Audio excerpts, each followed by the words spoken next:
Bom dia, bom sábado. É uma alegria estar com os irmãos aqui da Igreja do Belém. Eu me sinto à vontade porque o apóstolo Paulo afirmou na sua carta aos Efésios: assim já não sois estrangeiros, nem forasteiros, mas concidadãos dos santos e da maravilhosa família de Deus, edificados sobre o fundamento dos apóstolos e dos profetas, dos quais Jesus Cristo é a principal pedra de esquina, no qual todo edifício bem ajustado cresce para templo no Senhor, e no qual vós também, conjuntamente, sois edificados para a morada de Deus em Espírito. Fazemos parte da maravilhosa família de Deus. É maravilhoso pertencer a uma família. Uma família é identificada por laços de sanguinidade, mas também por laços de afetos e principalmente pelo vínculo do amor.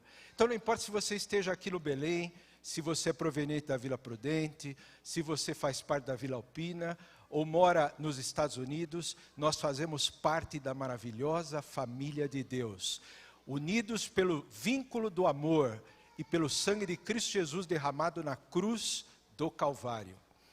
Curve sua fronte para orarmos. Senhor Deus, nosso Pai Celestial, estamos nesta manhã na Tua casa de oração mais uma vez, para Te prestar culto e já o estamos fazendo. Permito a Deus que ao abrirmos o livro sagrado, Ele nos instrua, nos capacite, nos habilite a viver uma vida santa, diferente, para a honra e glória do Teu nome. Se alguém aqui é angustiado, se alguém aqui é ansioso, que as mãos poderosas de Cristo Jesus possam tocar na vida destas pessoas, restaurando, curando, trazendo saúde espiritual e vida em abundância. Dá-nos a Tua paz e que o nome de Cristo possa ser honrado e glorificado nesta manhã. É o que pedimos em Seu nome. Amém. Abra sua Bíblia em São João no capítulo 1, os versículos 1 em diante. São João no capítulo 1, versículo 1 em diante. É maravilhoso ouvir o barulho das páginas do livro sagrado, ou mesmo você que vai abrir a sua Bíblia num aplicativo ou no celular, no seu tablet, não importa. O que é necessário e importante é nós abrirmos a palavra de Deus. São João no capítulo 1, versículos 1 em diante. O apóstolo João, inspirado pelo Espírito Santo, escreveu: no princípio era o Verbo, e o Verbo estava com Deus, e o Verbo era Deus. Ele estava no princípio com Deus. Todas as coisas foram feitas por Ele, e sem Ele nada do que foi feito se fez. Nele estava a vida, e a vida era a luz dos homens. A luz resplandece nas trevas, mas as trevas não a compreenderam ou não prevaleceram contra ela, como diz outras traduções. Houve um homem enviado de Deus, cujo nome era João. Este veio para testemunho, para que testificasse da luz, para que todos crescem por ele. Ele não era a luz, mas veio para que testificasse da luz. Ali estava a luz verdadeira que alumia todo homem que vem ao mundo. Estava no mundo, o mundo foi feito por ele, mas o mundo não o conheceu. Veio para os seus, mas os seus não o receberam. Mas a todos quantos o receberam, deu-lhes o poder de serem feitos filhos de Deus, a saber, os que creem no seu nome, os quais não nasceram da vontade do sangue, nem da vontade da carne, nem da vontade de varão, mas de Deus. E o Verbo se fez carne e habitou entre nós, e vimos a sua glória como a glória do unigênito do Pai, cheio de graça e de verdade. Versículo 18. Ninguém viu a Deus, o Filho unigênito que está no seio do Pai, esse o fez conhecer. Que mensagem fantástica, meus amigos. Esta revelação que o apóstolo João, que andou com Jesus, que reclinou a sua cabeça no peito de Jesus, inspirado pelo Espírito Santo, deixou para a igreja cristã. Nesta manhã, o Espírito Santo quer que você saia daqui sem nenhuma dúvida, que não paire nenhuma incerteza, ao contrário, que você tenha plena convicção de que Jesus é plenamente Deus. O apóstolo João diz, no princípio era o verbo. Muitas vezes achamos que, talvez, ensinados por alguma outra religião, que Jesus é menos Deus do que Deus o Pai. Mas nós vamos aprender nesta manhã que não é assim, que Jesus é tão plenamente Deus como Deus o Pai. O apóstolo Paulo, escrevendo aos Colossenses, afirmou, porque em Jesus habita corporalmente toda a plenitude da divindade. Vejam bem, eu tenho um copo de água aqui na minha mão. Quais são as propriedades da água mesmo? Essa é a fórmula. As propriedades: incolor, insípida e inodora. Muito bem, as 3 propriedades. Se eu colocar um pouco de suco de uva aqui, ela vai continuar sendo água, sim ou não? Não. Não, por quê? Ela vai ter cor de uva, cheiro de uva e gosto de uva. Ela deixará de ser água. Assim, numa linguagem bem simplificada, o pessoal da galeria não está vendo. Muito bem, então vou falar daqui de cima. Numa linguagem bem simplificada, Jesus é plenamente Deus. Ele é onipotente, onisciente, onipresente. Nós temos princípio. Eu nasci aos 9 de março de 1963. Nós entendemos muito bem o que é passar a eternidade com Deus e com Jesus para a frente. Mas quando nós voltamos os nossos olhos para Deus, nós temos que aceitar pela fé que Deus tem eternidade para trás. Como é que eu sei disso? O profeta Miqueias, 750 anos antes do nascimento de Cristo, pela revelação divina, ele indicou exatamente o local onde Jesus deveria nascer, a cidade em que ele deveria nascer. E ele escreveu lá em Miqueias, no capítulo 5, versículo 2, e tu, Belém Efrata, posto que pequena entre as milhares de Judá, de ti me sairá aquele que será Senhor em Israel, cujas saídas, origens, são desde os tempos antigos, desde os dias da eternidade. Nós temos que aceitar isso somente pela fé, porque a nossa mente é limitada, ela é finita e pequena diante da grandiosidade e da onisciência e onipotência de Deus. Mas é assim que é fato. O Senhor Deus existe na eternidade para trás. E referindo-se a Jesus, o profeta Miqueias diz, cujas saídas são desde os tempos antigos, desde os dias da eternidade. Certa vez, Jesus conversava com os líderes espirituais da igreja judaica, e esses líderes judeus estavam ali naquele diálogo com Jesus, e Jesus disse o seguinte: eles tinham um orgulho muito grande de serem filhos de Abraão, de serem por sangue, descendência de Abraão. E Jesus disse o seguinte: se vocês fossem filhos de Abraão, não tinham planejado me matar, não estavam planejando em suas mentes e corações a minha morte. Em determinado momento daquele diálogo, Jesus disse o seguinte: Abraão exultou por ver o meu dia, e viu e alegrou-se. Sim, Jesus foi mostrado em um panorama para Abraão, quando ele foi colocar Isaque ali oferecendo-o como holocausto, Quando Deus disse a Abraão, não faças tal, em seguida estava ali um cordeiro preparado para ser imolado no lugar de Isaac. Foi passado panoramicamente aos olhos de Abraão o plano da redenção. O nascimento de Cristo, seu ministério, sua morte, sua ressurreição. Ou seja, em visão panorâmica, tudo foi desdobrado aos seus olhos. E Abraão alegrou-se por saber que Deus tinha elaborado um plano no qual Jesus morreria no lugar dele, do seu filho e de todos os seres humanos pecadores.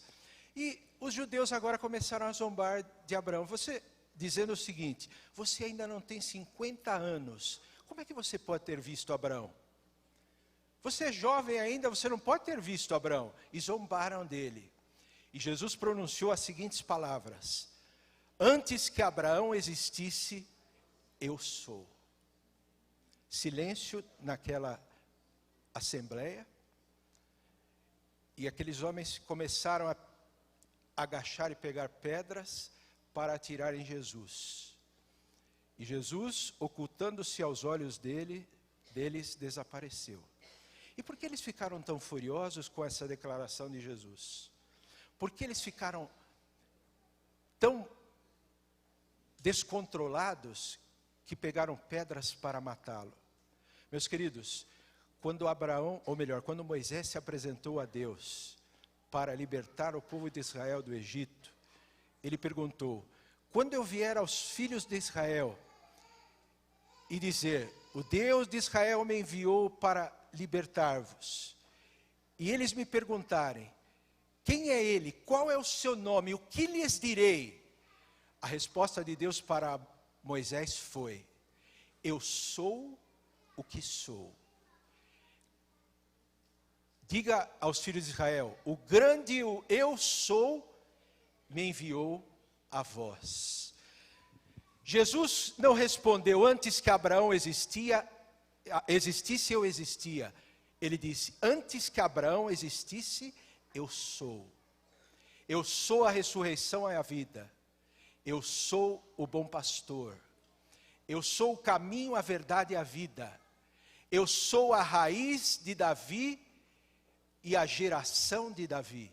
Eu sou a resplandecente estrela da manhã. Eu sou do alto. Eu sou a rosa de Saron.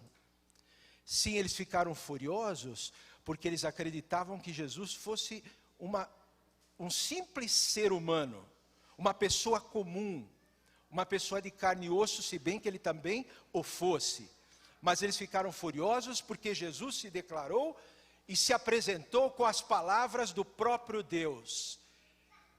Antes que Abraão existisse, eu sou. Sim, meus queridos, não há dúvidas que Jesus é plenamente Deus. Tão certo como Deus o Pai é Deus, nosso Senhor e Salvador Jesus Cristo também é Deus. Não saia desta casa de oração sem esta certeza. Não saia daqui sem esta convicção de que Jesus é plenamente Deus. Mas o apóstolo João prossegue, nele estava a vida. Meus queridos, nós seres humanos, na busca de viver bem, procuramos significado na vida, muitas vezes, principalmente quando jovens, na busca de uma profissão sólida, na conquista do dinheiro, na busca de bens materiais. Muitos jovens enveredam pelo caminho das drogas, muitos jovens buscam os prazeres no sexo fora do casamento, mas a palavra de Deus nos diz que em Jesus está a vida. E eu quero fazer um pedido aos pais nesta manhã.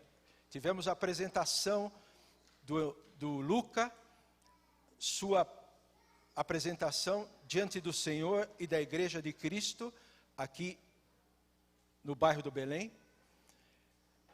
Por preceito e exemplo, ensinem a seus filhos, ensinemos a nossos filhos que em Jesus está a vida.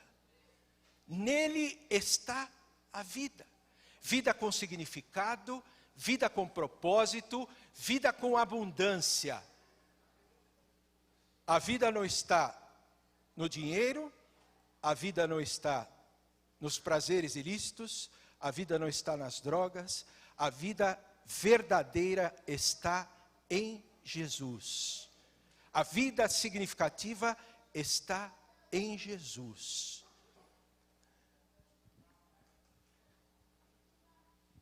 Março, ou melhor, alguns meses de 2010, aproximadamente junho de 2010. Um dos meus hobbies era escrever ali no site da Folha de São Paulo, na página de esportes. E nós formamos um grupo de amigos ali, e uma dessas pessoas que eu conheci era um senhor empresário, já aposentado, do ramo de fabricação de garrafas PETs. E quando ele soube que eu era advogado, ele me pediu para resolver um problema em relação às multas que seu filho e a namorada de seu filho tinham num condomínio aqui no bairro do Morumbi. E eu e meu irmão fomos até o apartamento deles ali, no Morumbi, fizemos amizade, nos propusemos a tentar anular as multas ou reduzi-la a níveis significativos, de forma que eles pudessem pagar, porque eram multas realmente elevadíssimas. E nós formamos ali amizade com aquele casal. Uns 2 meses para frente eu recebi um telefonema às 4 horas da manhã. Celular embaixo da cama, vibrando, eu atendi, não existia o WhatsApp, não existia Facebook, não existia nenhuma das redes sociais que nós estamos comumente acostumados nos dias de hoje. E uma voz do outro lado da linha dizia o seguinte: José Reinaldo, eu preciso da sua ajuda. Estão batendo na minha namorada. Os guardas aqui da boate estão agredindo minha namorada. Eu preciso que você venha aqui. Pensei, eu sou advogado, não policial, não é? Mas eu liguei para o meu irmão porque a gente é ensinado na igreja cristã a servir. E a ideia que me veio à mente foi servir no sentido mais amplo da palavra, no sentido do amor fraternal. Liguei para o meu irmão para não ir sozinho, e lá fomos lá no viaduto Dona Paulina, na Avenida Brigadeiro Luiz Antônio. Lá estava um rapaz bem trajado, de paletó, sua namorada batendo na porta da boate, da Brigadeiro Luiz Antônio, ele discutindo com os taxistas, ameaçando bater nos taxistas, e conseguimos apaziguar depois de um tempo. Deliberamos por bem, lavrar um boletim de ocorrência em uma delegacia, a mais próxima. Mas chegando até ali naquela delegacia, lembro como se fosse hoje, uma delegada, muito bem trajada, ela olhou para nós, olhou para eles e viu, poxa, 6 horas da manhã, e esses almofadinhas que passaram a noite dançando, festejando, estão aqui para me perturbar. Eu notei pela sensibilidade que ali não era o momento nem a hora adequados de nós lavrarmos esse boletim de ocorrência. Saímos dali e nos propusemos em um outro dia lavrar esse boletim. Me despedi daquele rapaz, daquela moça e disse: vá com Deus, Jesus te acompanhe. Chegando no escritório, passei a mão no telefone e liguei para seu pai.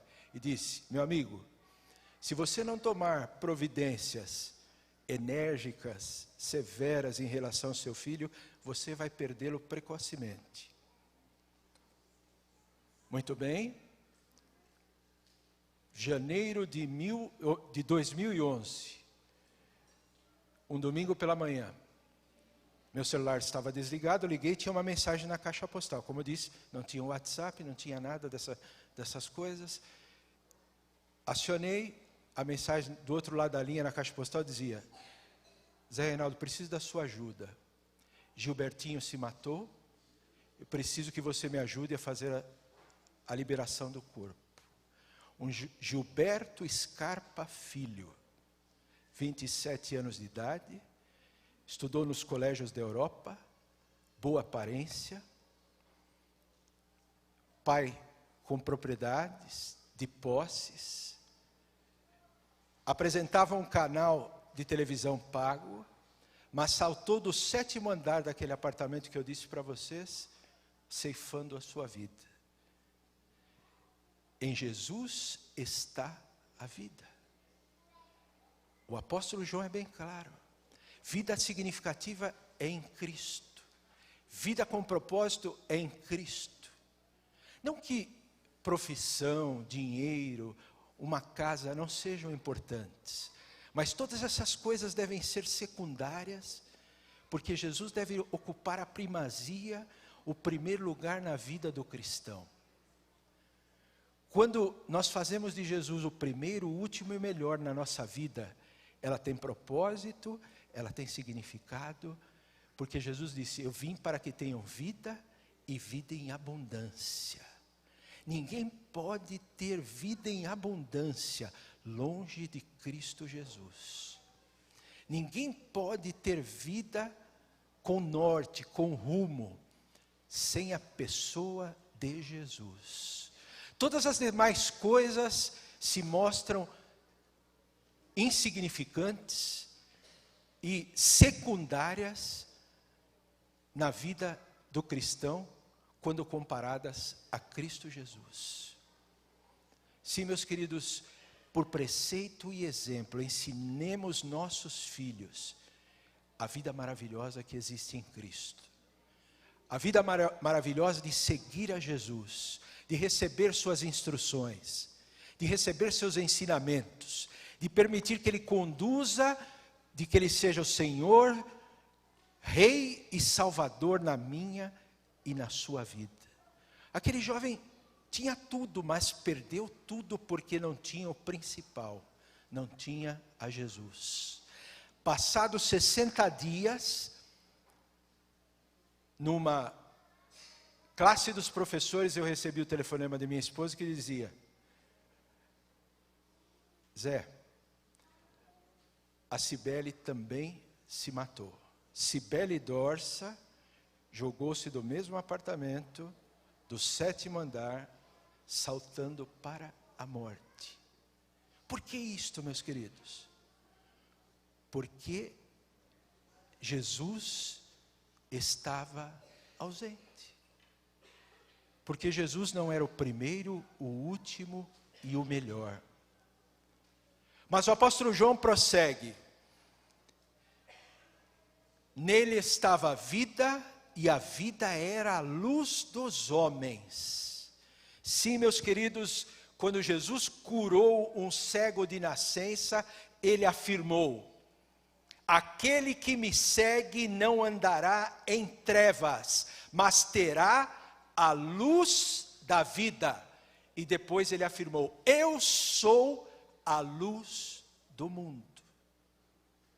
Eu sou a luz do mundo. Se nós não queremos andar em trevas, devemos receber a Jesus, a luz de Jesus na nossa vida. Permitir que Ele brilhe como o sol do meio-dia na nossa vida.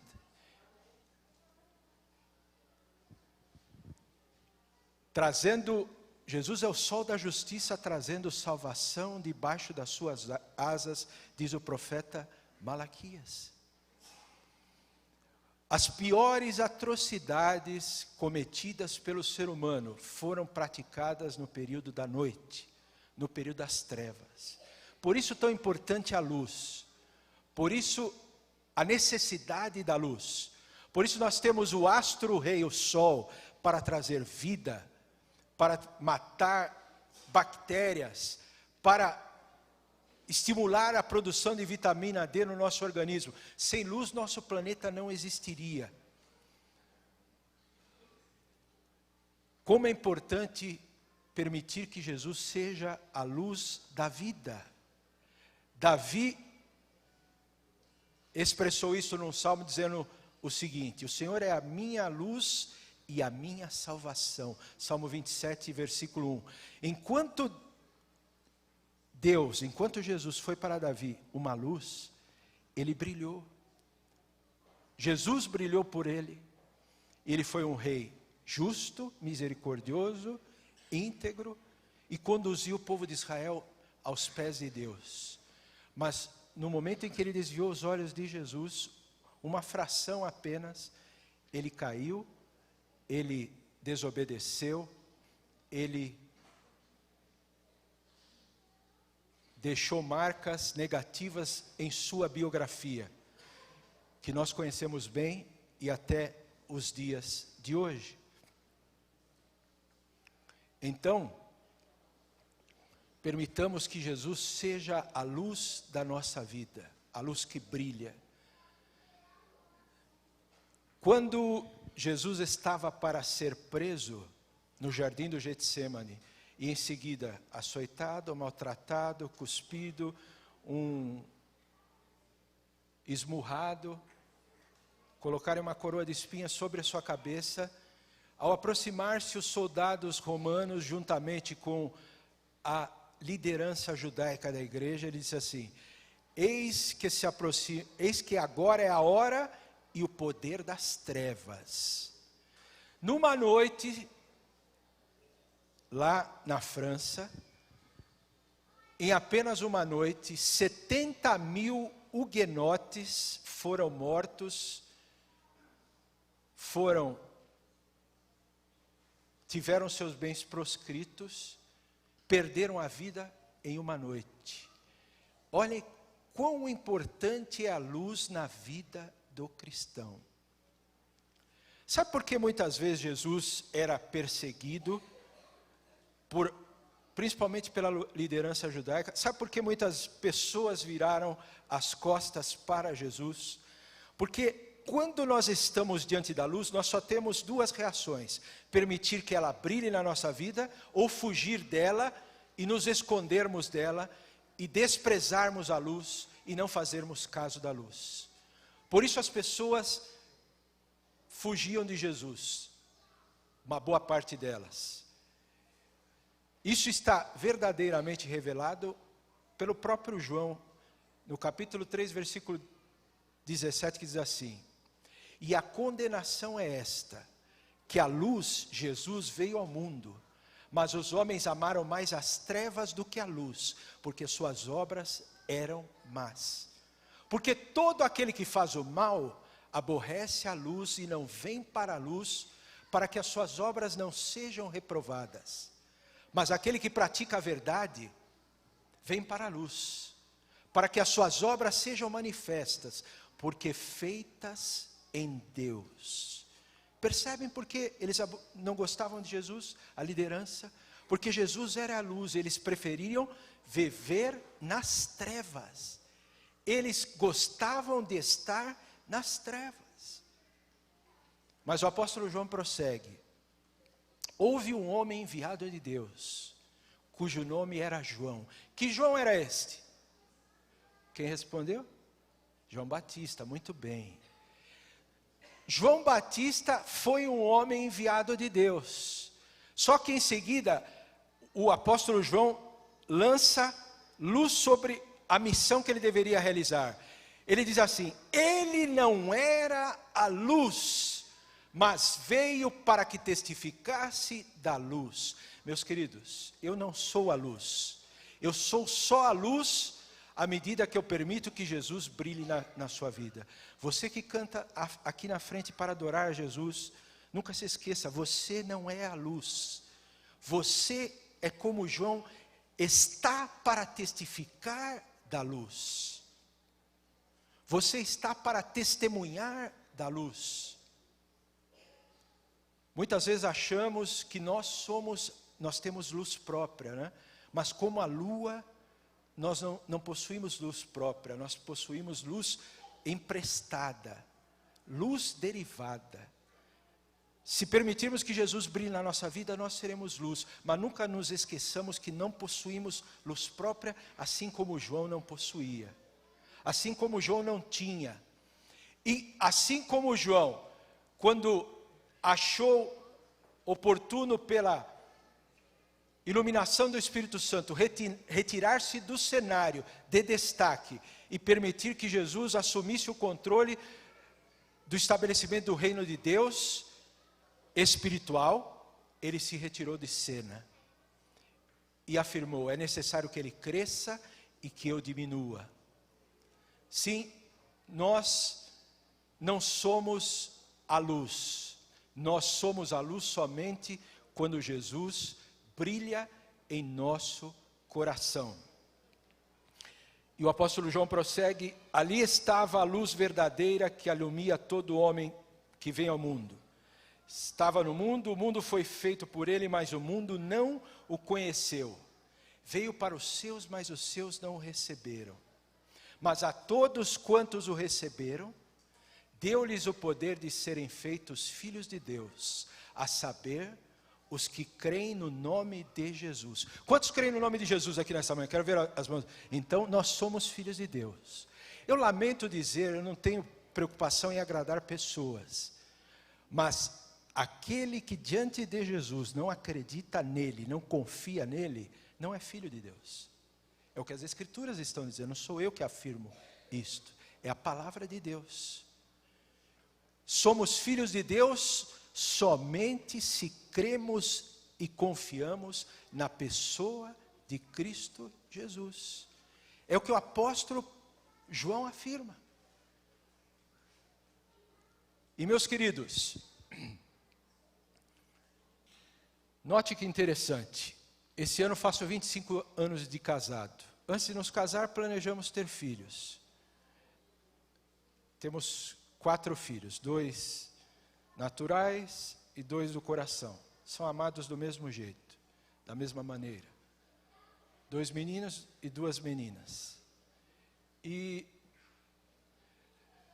Mas o apóstolo João fala aqui de um nascimento que não tem nada a ver com o planejamento que pais e mães fazem. Não tem nada a ver com o surgimento de uma criança como esta que foi exibida nesta manhã e apresentada a Deus, o Luca. Não tem nada a ver com isto.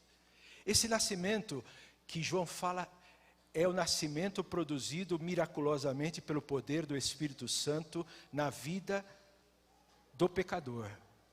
O Espírito Santo apresenta-se à mente do pecador dizendo: foi por causa dos teus pecados, das tuas transgressões, da tua iniquidade, da tua desobediência e rebeldia, que Jesus foi levado à cruz do Calvário. Aceita a Ele em tua vida. Recebe-o como Salvador. Recebe-o como Senhor. Recebe-o como teu melhor amigo. Aceita o sacrifício que Ele fez na cruz por você. Quando nós, aceitando a voz do Espírito Santo, damos guarida a Jesus no coração e nossa mente, nós nascemos de novo. Nós nascemos do alto, e a Bíblia chama isso de novo nascimento, nova criatura, natureza espiritual, não importa o nome. O importante é que os quais não nasceram da vontade da carne, nem da vontade do sangue, nem da vontade de varão de Deus. É maravilhoso quando um bebê entra na casa da gente, não é? A gente fica vigiando, patrulhando, o coração se alegra de uma forma muito grande, ele mexe os lábios, um sorriso, a gente fica feliz, a gente vai lá no berço olhar, pega no colo, porque nós amamos aquela criatura, mas esse nascimento é o nascimento de Deus, espiritual, pelo qual nos tornamos novas criaturas e passamos a ter prazer nas coisas de Deus. O homem natural não tem prazer nas coisas de Deus. Ele é rebelde em relação às coisas espirituais. Mas quando ele nasce do alto, quando ele nasce do Espírito, quando um poder sobrenatural vem e toma posse do seu coração, ele nasce de novo para uma nova vida. E o versículo 14, e o verbo se fez carne e habitou entre nós. E vimos a sua glória como a glória do unigênito do Pai.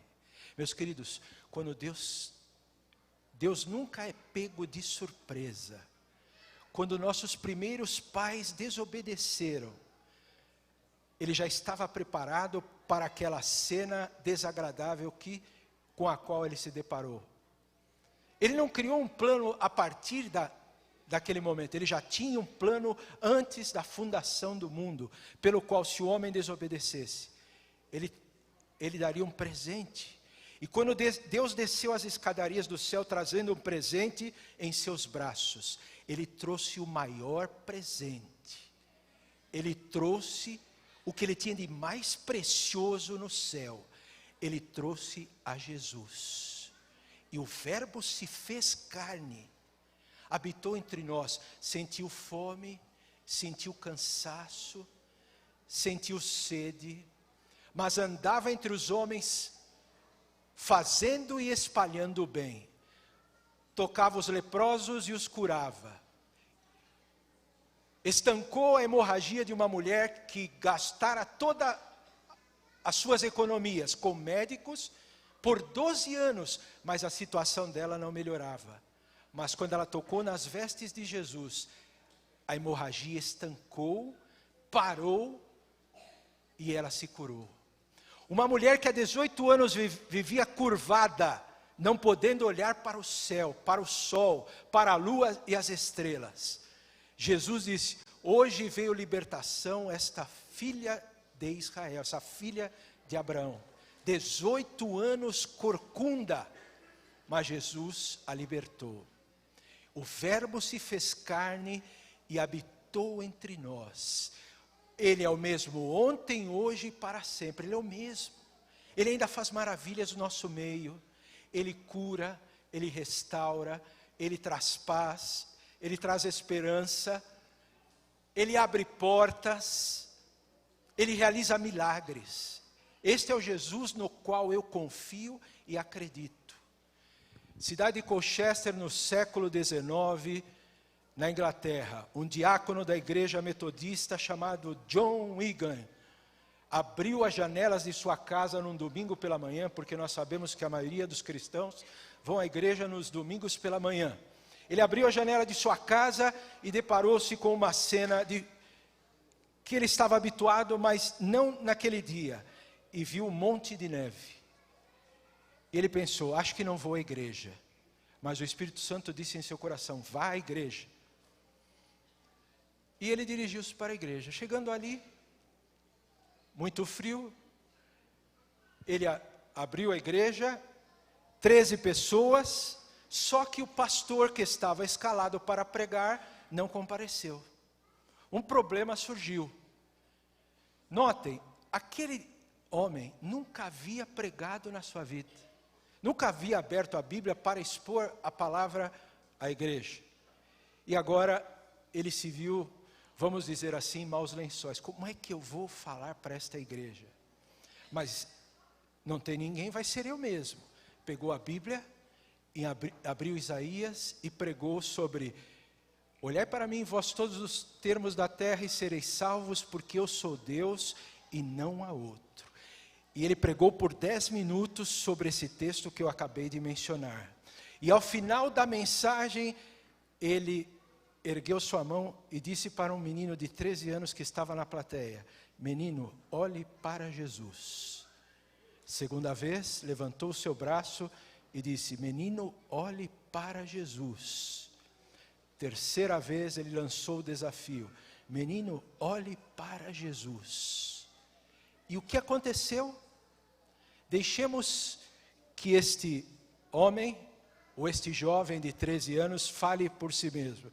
Ele respondeu, ele disse, relatando posteriormente: eu olhei, e as trevas desapareceram da minha alma. E Jesus tornou-se o meu melhor amigo. A luz de Jesus brilhou no meu coração e eu me tornei uma nova criatura. Certa ocasião ele foi para uma escola de pastores na Inglaterra, tentando formar-se pastor, estudar para pastor. Sentou-se ali por 4 horas, mas ninguém apareceu para lhe dar atenção. Ele foi embora dali e não voltou. Mas ele foi convidado para pregar. E num domingo após o outro. E as pessoas começaram a encher a igreja com a pregação daquele homem. E as suas pregações se tornaram tão poderosas que resolveram construir uma igreja especialmente para que ele pregasse. A igreja dos tabernáculos na Inglaterra, com capacidade para 10.000 pessoas. E esse homem se tornou o maior pregador da Inglaterra de todos os tempos. Charles Spurgeon, o príncipe dos pregadores. Certa ocasião, num ambiente ao ar livre, ele pregou sem microfone, porque naquela época não existia som. Sem microfone ele pregou para 25.000 pessoas. Vejam se não é o poder de Deus revestindo a vida e usando a pessoa para realizar milagres. Tudo porque um diácono simples, sem grandes formações intelectuais, abriu a palavra e dirigiu-se para aquele menino e disse: menino, olhe para Jesus. Nesta manhã eu convido você e a mim também, para sempre pousarmos os olhos em Cristo, autor e consumador da nossa fé. Porque é quando nós olhamos para Ele que nós encontramos vida. Porque é quando nós olhamos para Ele que nós encontramos esperança. Porque é quando olhamos para Ele que nós achamos misericórdia. Que Deus os abençoe nesta manhã. É o meu sincero desejo. Amém.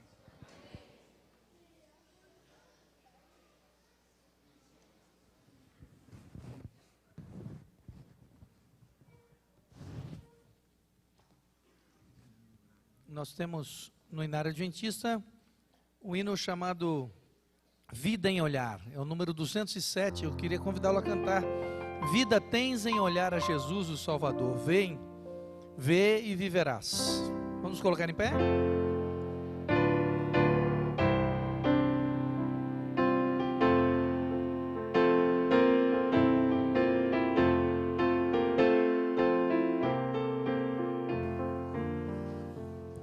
Vida tens em olhar a Jesus Salvador. Ele diz: vida eterna te dou, pois então pecador considera esse amor de Jesus que na cruz respirou. Vê, viverás. Vida tens em olhar a Jesus Salvador. Ele diz: vida em mim acharás. Vida tens em olhar a Jesus Salvador, pois o seu grande amor já passou. Com seu sangue na cruz, sucumbindo na dor, tua falta também já pagou. Viverás. Vida tens em olhar a Jesus Salvador. Ele diz: vida em mim acharás. Vida tens em olhar a Jesus Salvador. Já por ti ele tudo sofreu. Com amor dá perdão ao maior transgressor, que Jesus que por ti padeceu. Viverás. Vida tens em olhar a Jesus Salvador. Ele diz: vida em mim acharás.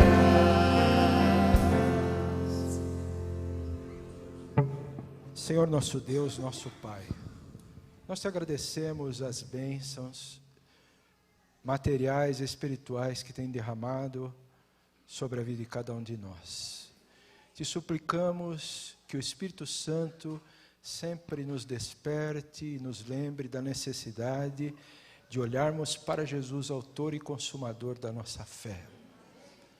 Porque olhando para Ele encontramos vida, olhando para Ele encontramos salvação.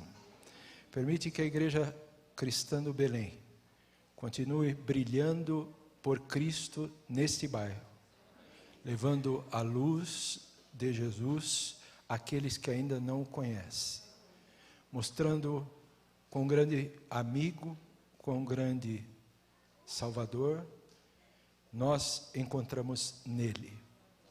Pai querido, que a tua paz repouse sobre os nossos corações, rogamos tudo em nome de Jesus. Amém.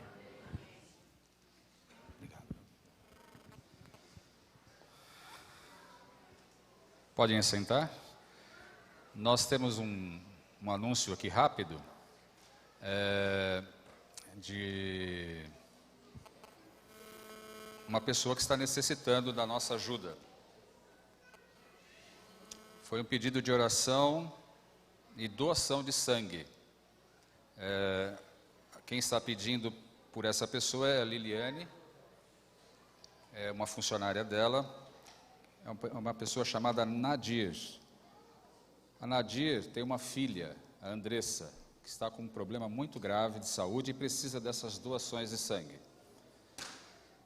Se você puder, o banco de sangue vai ser projetado aqui o endereço.